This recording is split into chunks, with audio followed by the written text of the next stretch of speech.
네, 안녕하세요. 화학원 원격 수업을 시작하겠습니다. 자, 우리 원래 나가야 될 학습지 부분 있죠? 자, 거기는 조금 나중에 등교해서 나가기로 하고요. 오늘은 21쪽 주기율표에서 주기적 성질이 어떻게 나타나는지를 먼저 공부하도록 합시다. 자, 여기 첫 페이지는요, 통합과학에서 이미 다 배운 내용입니다. 그래서 가볍게 그냥 넘어가도록 할게요. 자, 주기율표의 역사예요. 이제 우리가 현재 쓰고 있는 그 주기율표가 완성되기까지. 자, 첫 번째, 이 사람은 뭐냐면요. 되베라이너라는 과학자인데요. 되베라이너. 자, 화학적 성질이 비슷한 세 쌍의 원소를 발견합니다. 지금으로 따지면 이제 같은 쪽 원소들이겠죠? 이 세 쌍의 원소의 원자량 사이에 일정한 관계가 성립함을 알아냅니다. 자, 그 다음에 두 번째, 원소를 원자량 순서대로 이렇게 나열하면 여덟 번째마다 화학적 성질이 비슷한 원소가 나타나는 규칙성을 발견한 사람은 이제 옥타브 설이라고 해서 뉴렌즈라는 과학자입니다. 자, 그 이후에 이제 최초의 주기율표를 만들죠? 자, 원소들을 원자량 순서대로 배열하여 주기율을 발견을 합니다. 자, 이 과학자가 바로 멘델레예프겠죠?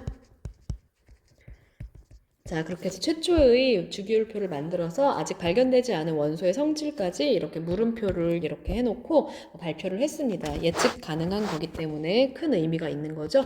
자, 그런데 이렇게 원자량 순서대로 배열했더니 뭔가 규칙성이 어긋나는 부분이 몇 부분 나타나더라 라고 해서 이제 원자량 순서가 아니라 원자 번호대로 이렇게 나열을 하자. 그 사람이 이제 모즐리인 거죠. X선 연구로 원소들의 원자 번호를 결정하여 그 순서대로 원소를 배열을 했습니다. 그래서 현대의 주기율표를 제안을 했어요. 자, 그럼 여기 밑에 현대의 주기율표가 짜자잔 이렇게 나오고요. 자, 노란 색깔은 비금속, 하늘 색깔은 금속, 그 다음에 이 연두 색깔은 중금속 친구들입니다. 금속이 훨씬 많죠? 자, 했던 거니까. 자, 주기율표의 세로줄은 족이라고 하고 1족부터 18족까지가 있고 같은 족 친구들을 동족 원소라고 부르고요. 이 같은 족 원소들끼리는 원자과 전자수가 같기 때문에 화학적 성질이 같죠. 예를 들어서 1족 원소 별명은 뭐냐면 알칼리 금속 수소를 제외하고 자, 알칼리 금속 친구들 자, 얘네들은 전자를 잃고 양이온이 되기 쉬우며 물과 격렬히 반응해서 수소 기체를 발생합니다. 자, 그 다음에 17쪽 친구들 이쪽에 이렇게 있죠. 보통 이렇게 4개. 자, 얘네들은 할로젠 원소라고 부르죠. 할로젠 원소. 자, 얘네들은 전자를 얻고 음이온이 되기 쉬우며 금속과 반응하여 이온 결합 화합물을 보통 만듭니다. 자, 그 다음에 이번엔 주기율표의 가로줄을 주기라고 부르죠. 자, 가로줄이 여기 보시면 첫 번째 줄, 두 번째, 세 번째, 7번째 줄까지 있죠. 자, 1주기부터 7주기까지 있고요. 요 밑에 란탄원적이나 악티늄족은 그냥 여기 6, 7주기입니다. 순서대로. 자, 같은 주기에 속하는 원소는 바닥 상태 원자에서 전자가 들어있는 원소가 같냐면요. 전자 껍질수가 같죠. 자, 그 다음에 원소를 분류할 때, 자, 금속이냐, 비금속이냐, 그 다음에 그 사이에 중금속의 성질을 가지고 있느냐. 자, 금속은 주기율표에 주로 왼쪽하고 중앙을 차지하나요? 왼쪽과 중앙을 차지하고 있고요. 전자를 잃어 양이온이 되기 쉽습니다. 그 다음에 상온에서 보통 금속이니까 고체로 존재하고요. 수은만 액체로 존재합니다. 열이나 전기 전도성이 커요. 자, 비금속은 주기율표의 오른쪽에 위치하고 전자를 얻어서 음이온이 되기 쉽습니다. 자, 상온에서 대부분 기체나 고체로 존재하고요. 브로민만 적갈색의 액체로 존재합니다. 자, 열이나 전기 전도성이 매우 작고요. 흑연은 예외로 전기가 잘 통합니다. 자, 그 다음에 중금속은 금속과 비금속 사이에 있는 아까 이 친구들, 얘네들이 이제 중금속 친구들이고요. 자, 규소나 저마늄 이런 것들이 중금속에 해당합니다. 자, 중간적 성질을 가지고 있어요. 자, 가볍게 넘어가십니다. 자, 이제 다음 장 넘어가 볼게요. 자, 이제 본격적으로 원소의 주기적 성질을 공부를 해보는데, 어떤 거의 주기적 성질을 배우냐면, 어떤 게 주기적 성질을 가지고 있냐면, 유효 핵전화. 핵전화. 핵이 전하를 띠고 있잖아요. 자, 원자 핵은 이제 양성자하고 중성자로 되어 있는데, 이 중에 양성자 때문에 이제 플러스 전하를 띠고 있죠. 자, 그러면 이제 양성자가 어떤 건 1개다. 어떤 거는 양성자가 2개다.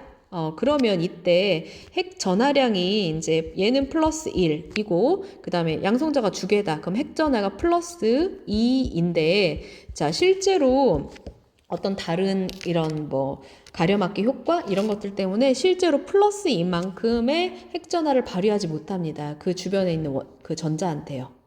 그래서 실질적으로 유효하게 실질적으로 그 작용하는 핵 전하를 유효 핵 전하라고 부릅니다. 자, 그다음에 원자 반지름도 주기성을 가지고 있고요. 이온화 에너지도 주기성을 가지고 있습니다. 그다음에 원자 반지름 친구 이온 반지름도 역시 약간의 규칙성을 가지고 있습니다. 자, 그럼 첫 번째 유효 핵 전하가 뭔지 한번 볼까요? 자, 그러면 유효 핵전하가 아닌 그냥 핵전하는 무엇이냐? 만약에 양성자가 이렇게 하나가 있습니다. 자, 그 주변을 만약에 전자가 하나가 돌고 있어요. 수소 원자인 거죠? 자, 그러면 이 전자가 실제로 이 핵전하량인 플러스 1만큼의 전하량을 느끼냐? 느끼지 못합니다. 자, 그 이유는 뭐냐면은 이제 가려막기 효과라는 것 때문인데요. 자, 특히 이제 전자들이 더 여러 개 있는 이런 다전자 원자에서 가려막기 효과가 이제 큽니다.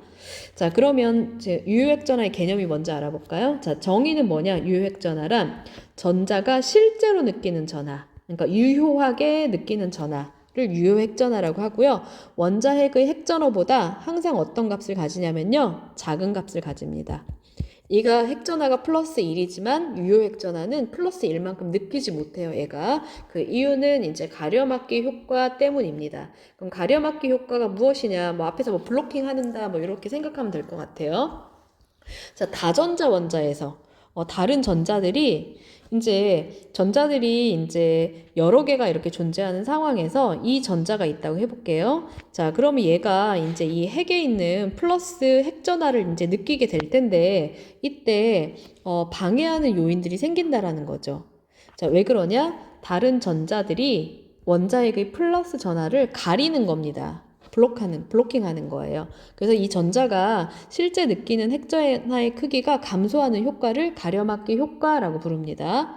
자, 근데 이제 안쪽 껍질에 있는 전자의 가려막기 효과는 지금 이 선생님이 이렇게 파란 색깔 동그라미 친 전자를 주인공이라고 해볼게요. 그러면은 이 전자는 같은 전자끼리 반발력이 작용하기 때문에 이 핵전하를 충분히 다 느끼지 못해요. 그런데 이제 같은 껍질에 있는 전자도 가려막기에 효과를 미칠 거고요. 이걸 1번이라고 할게요. 그 다음에 그 안쪽 껍질에 있는 전자 때문에도 가려막기 효과를 느낍니다. 그래서 1번하고 2번하고 비교해보면 2번이 훨씬 더 크다라는 거죠. 그러니까 즉 안쪽 전자 껍질에 있는 전자의 가려막기 효과는 같은 전자 껍질에 있는 전자의 가려막기 효과보다 효과가 더 큽니다. 자, 그러면 그 밑에 저 그래프가 나와 있는데요. 자, 얘네들은 이제 원소, 이주기 원소들이죠. 리베봉탄 진산플레. 자, 이주기 원소들이 있고 얘네들의 핵전하는 얼마냐? 자, 리튬 같은 경우에 3번입니다. 그러면은 이제 플러스 3이겠지? 자, 핵전하가 플러스 3. 베릴륨은 4번. 양성자 4개. 5개, 6개, 7개, 8개, 9개, 10개. 네온까지. 자, 이게 실제 핵전하입니다. 자, 요게 핵전하죠? 양성자 수에 의한 핵전하 그래프가 이거고요. 그 다음에 원자가 전자가 느끼는 유효 핵전하. 그러니까 이 안쪽 전자를 기준으로 한 게 아니라 가장 바깥 껍질에 있는 이 원자가 전자가 느끼는 유효 핵전하의 값을 그려놓은 게 여기 두 번째 이 아래쪽 그래프입니다. 자, 얘 리튬 같은 경우에 리튬은 이제 양성자가 이렇게 3개가 있잖아. 자, 3개가 있고 첫 번째 껍질에 전자가 2개가 있고 두 번째 껍질에 전자가 1개가 있겠지. 자, 얘가 느끼는 유효 핵전하는 원래 핵전하는 플러스 3을 충분히 느껴야 되는데 이 안쪽 껍질에 있는 전자들 때문에 충분히 플러스 3의 핵전하를 못 느끼는 거죠. 실제로는 여기 1점 얼마밖에 못 느끼네요. 절반도 못 느낍니다. 보니까. 자, 그 다음에 옆으로 이렇게 점점점 갈수록 실제로 가려막기 효과가 점점 이렇게 커지고 있다라는 걸 알 수가 있죠. 자, 이렇게 가려막기 효과가 작용해서 실제 핵전하보다 더 작은 유효 핵전하 값은 더 작더라 이런 겁니다. 자, 그러면 우리 지금 요거는 다 이주기 친구들이었잖아요. 같은 주기에서 패턴을 한번 볼까요? 자, 여기 주기율표가 이렇게 있습니다. 자, 그러면 같은 주기에서 오른쪽으로 갈수록 유효액전화가 점점 어때지긴 합니까? 점점 여기 그래프 보시면 이렇게 유효액전화가 증가하고 있죠? 같은 주기에서. 자, 3주기도 마찬가지입니다. 3주기도 역시 이렇게 주기율표의 오른쪽으로 갈수록 유효액전화는 다 증가합니다. 증가해요. 여기도 증가합니다. 왜냐? 양성자 개수가 많아지기 때문에 그런 거겠죠. 자, 그러면 자, 주기적 성질 같은 주기에서 같은 주기야 같은 가로줄입니다. 원자 번호가 커질수록 양성자가 더 많아요. 그러면 핵전화가 커지니까 유효 핵전화도 커집니다. 커진다.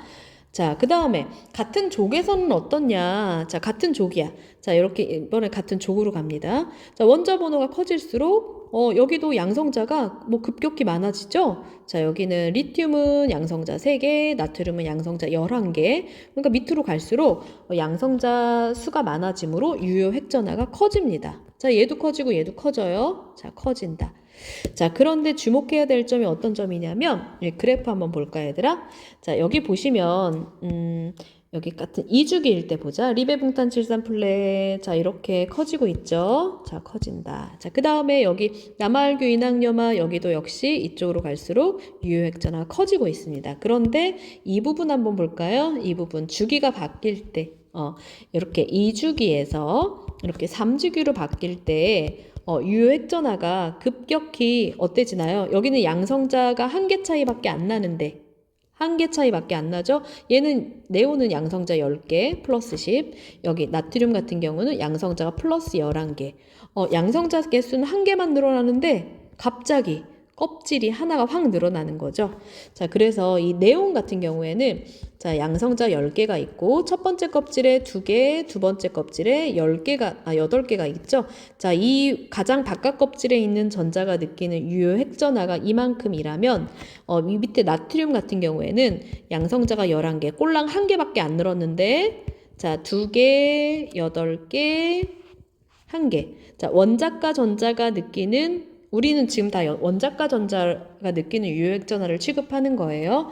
자, 원자과 전자가 느끼는 유효핵전화는 엄청 감소하는 거죠. 양성자는 1개밖에 안 늘어났지만 껍질이 바깥 껍질에 있는 전자이기 때문에 가려막기 효과, 가려막기 효과가 굉장히 크겠죠. 그래서 유효핵전화가 뚝 줄어듭니다. 이렇게 주기가 바뀔 때 이럴 때는 유효핵전화가 크게 감소하더라.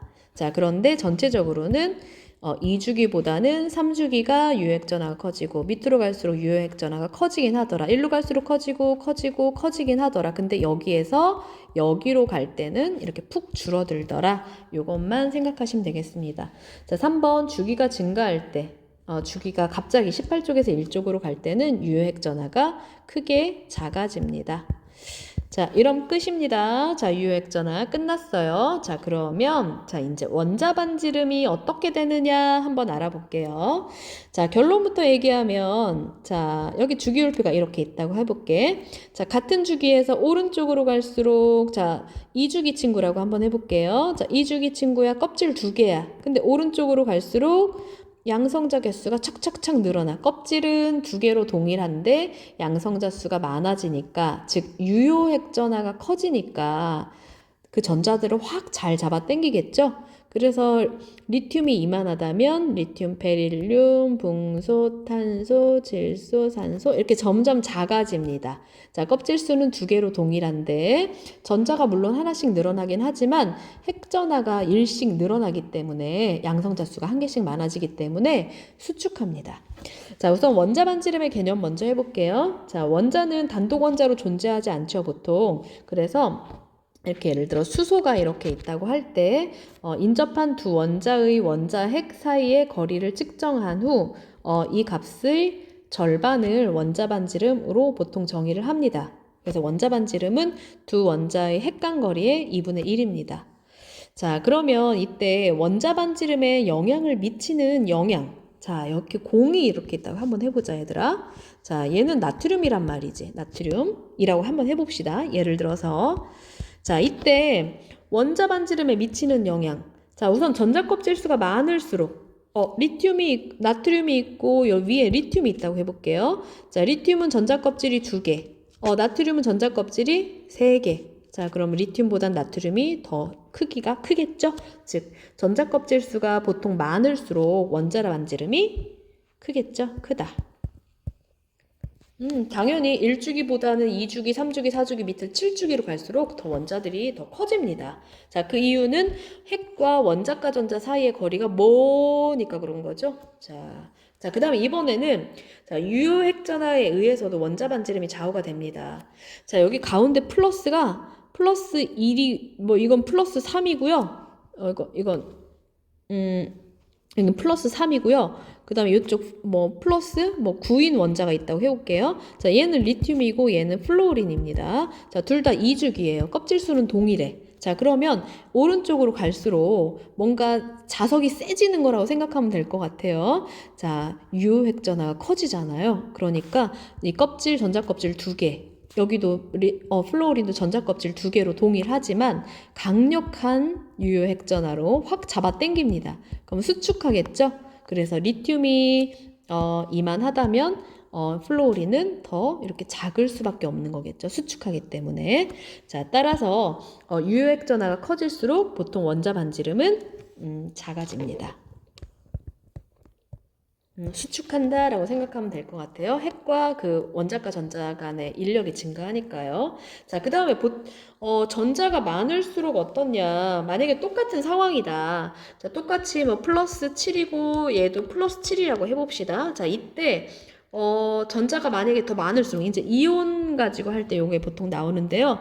자, 여기는 전자가 만약에 5개가 있는데 여기는 전자가 껍질수로 동일해 7개가 있다고 해봅시다. 그러면 같은 껍질에 전자가 더 많으니까 반발력이 작용할 거 아니에요. 그러니까 반발력 때문에 살짝 멀어지겠죠. 그래서 다른 조건이 동일할 때 전자수가 많을수록 원자 반지름이 증가합니다. 커진다.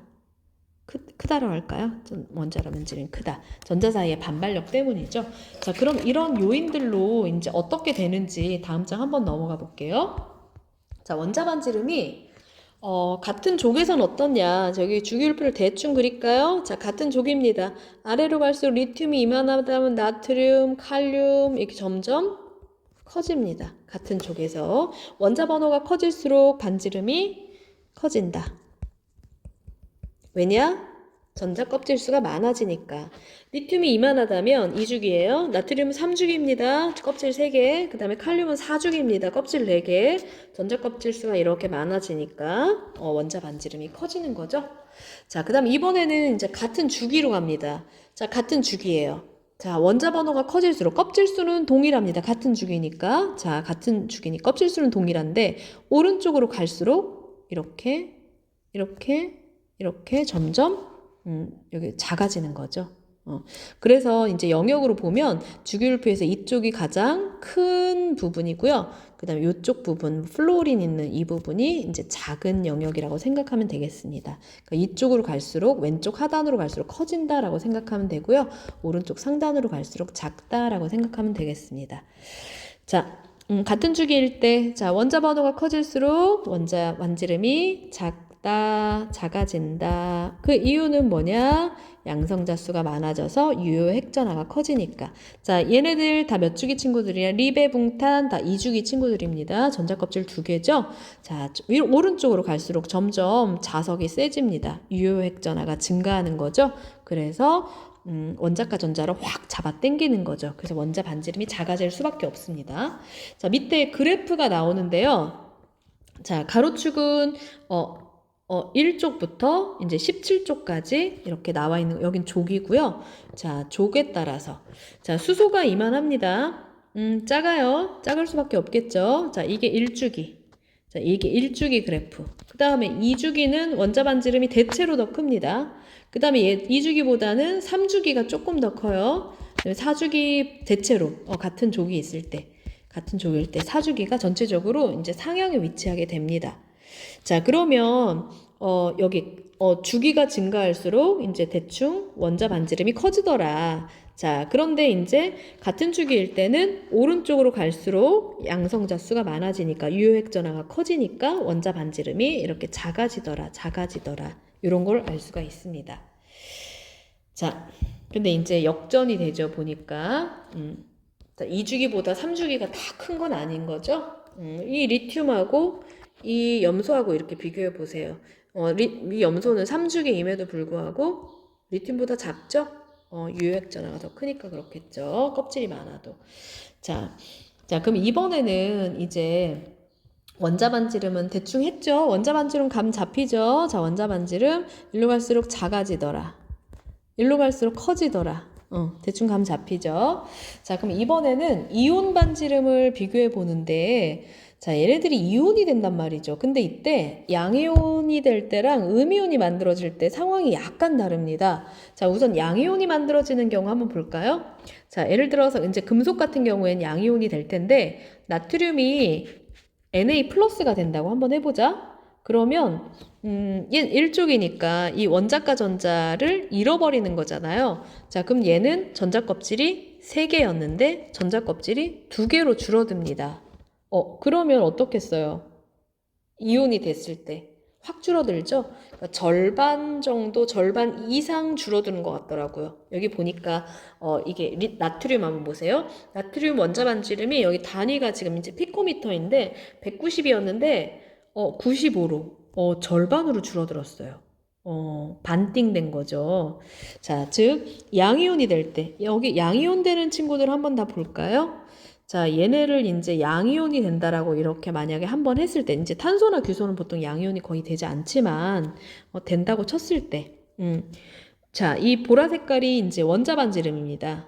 자, 오른쪽으로 갈수록 점점 작아지죠, 원자 반지름. 그 다음에 리튬보다는 나트륨의 원자 반지름이 좀 더 크죠, 껍질수가 많으니까. 자, 근데 얘네들이, 이온이 됐을 때, 껍질 하나씩 다 살라지는 거죠. 이주기 친구들은 이제 안정한 이온이 됐을 때, 껍질 하나가 다 날아갑니다. 껍질 한 개밖에 없어요. 3주기 친구들이 안정한 양이온이 되었을 때 껍질 수가 원래 3개였는데 2개로 줄어듭니다.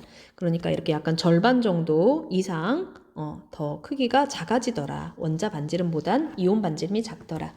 즉 양이온일 때는 여기 채워볼까요? 이온 반지름 반띵 정도로 작아지더라. 자, 그 이유는 무엇이냐? 중성 원자가 양이온이 되면 뭐가 감소함으로? 전자 껍질 수가 감소함으로 반지름이 줄어들 수밖에 없어요. 확 작아지죠? 자, 이번에 음이온입니다. 자, 음이온이 되는 경우는 F가 F-로 이렇게 될 때 한번 볼까요? 자, 얘는 2주기 친구입니다. 자, 2주기에 여기 그 전자를 하나 이렇게 얻어오는 거죠. 자, 그럼 똑같이 전자 껍질 수는 2개였는데 F-가 돼도 역시 전자 껍질 수는 2개로 동일합니다. 그러나 뭐가 증가하겠어요? 우리 껍질에 가장 마지막 껍질에 원래 여기 이렇게 합치면 원자과 전자가 7개밖에 없었는데 F-가 되니까 가장 바깥 껍질에 전자가 8개로 한 개가 더 증가하게 되잖아요. 그럼 지들끼리 지지고 볶고 반발력이 더 커지겠죠. 자, 그러면 이제 커질 수밖에 없겠죠. 이온이 되었을 때. 그래서 원자 반지름보다는 음이온이 되었을 때 이온 반지름이 더 커지더라. 그 이유는 중성 원자가 음이온이 되면 전자 껍질 수는 동일한데 전자 수가 증가하므로 전자 간 반발력이 커져서 반지름이 커지는 거겠죠. 자, 그래서 여기 음이온 되는 친구들 한번 보세요. 자, 이 보라 색깔은 원래 원자 반지름이고요. 이번에 이온이 되었을 때 비교해 보면 커지죠? N-가 됐을 때 이 점점 좀 커집니다. 이렇게. 자, 전자가 3개가 들어갔기 때문에 얘는 전자가 O는 O2-로 전자가 2개가 들어오죠? 커집니다. 얘 F도 전자 1개 들어오죠? 그래서 이렇게 커집니다. 자, 42에서 119로 2배 이상 커집니다. 밑에도 마찬가지예요. 음이온 됐을 땐 다 커져요. 자, 그러면 패턴을 한번 비교해보면 여기서 이온이 됐을 때만 비교해볼게요. 전체적으로 같은 주기일 때 이쪽 양이온들은 작지만 음이온들은 꽤 크더라. 왜냐하면 껍질 수는 그대로 유지가 되기 때문에 양이온은 확 작아지는데 그 다음 그러니까 이렇게 되는 거죠. 양이온은 이만하고 그 다음에 이제 음이온이 됐을 때 이거는 이렇게 커지고 오른쪽으로 갈수록 작아지기는 하고 이렇게 되는 거죠. 자, 이게 양이온의 패턴, 이게 음이온의 패턴입니다. 어쨌거나 오른쪽으로 갈수록 여긴 작아지긴 하더라. 지들 나름대로는. 왜냐면 유효획전화가 커지니까. 자, 그러면 자, 밑에 같은 주기일 때 어떻냐? 같은 이 주기일 때 이제 옆으로 이렇게 한번 볼까요? 같은 주기일 때 양이온과 음이온 반지름은 모두 원자가 반지름이 원자 번호가 커질수록 이게 원자 번호가 커질수록 작아지죠? 여기도 일로 갈수록 이온 반지름 작아지죠? 작아집니다. 양이온끼리 음이온끼리 비교해보면 자, 그 다음에 같은 족일 때 어떠냐? 같은 족이에요. 뭐 전자껍질수가 전체적으로 양이온 될 때 하나씩 없어지긴 했지만 그럼에도 불구하고 위에 주기보단 아래 주기가 전자껍질이 더 많잖아요. 그 다음에 밑에도 여기도 마찬가지인 거죠. 어쨌거나 이 2주기보단 3주기가 전자껍질수가 더 많기 때문에 원자 번호가 같은 족에서 아래로 내려갈수록 이온 반지름이 커진다. 입니다. 자, 그 다음에 이번에 이제 마지막 배워야 될 내용이 뭐냐면 등전자 이온이라는 개념입니다. 자, 등전자 이온. 자, 이게 어떤 개념인가 한번 볼까요? 등전자, 같을 등자입니다. 전자수가 같은 이온을 등전자 이온이라고 부릅니다. 자, 그러면 여기 한번 네온을 기준으로 볼게요. 그러니까 10번 네온이에요. 자, 네온. 그 앞에 뿔, 산, 질, 그 다음에 얘네가 2주기 친구들인 거죠. 그 다음에 3주기에 이제 네온 다음에 얘가 이제 7, 8, 9, 10번이죠. 그 다음에 11번 나트륨, 그 다음에 12번 마그네슘 까지만 할까요? 자, 그럼 얘네들이 이온이 됐을 때, 안정한 이온이 됐을 때 다 네온을 닮으려고 합니다. 얘는 1개 얻어서, 얘는 2개 얻어서, 얘는 3개 얻어서. 자, 그다음에 나트륨은 1개 잃어서, Mg는 2 플러스. Na 플러스 얘는 Mg 2 플러스 2개 잃어서. 자, 그럼 얘네들은 모두 다 전자수가 어때요? 모두 다 전자 10개로 동일합니다. 동일해요. 전자 10개야. 자, 첫 번째 껍질에 이제 뭔가 양성자가 이렇게 원자 핵이 있겠고, 첫 번째 kop질에 2개, 두 번째 껍질에 8개로 동일한 상황입니다. 그런데 여기서 원자 번호가 커질수록 전자수는 10개로 동일하고 전자 껍질 수도 10개로, 2개로 동일한데 이쪽 원자 번호가 증가할수록 뭐가 커져요? 유효핵 전화가 커지잖아요. 더 양성자가 많잖아요. 마그네슘. 그럼 얼마나 확 수축시키겠어요. 자, 여기 등전자 이온의 경우에는 전자 껍질수와 전자수가 같지만 원자 번호가 증가할수록 양성자 수가 많아져서 유효 핵전화가 커지므로 반지름이 작아진다.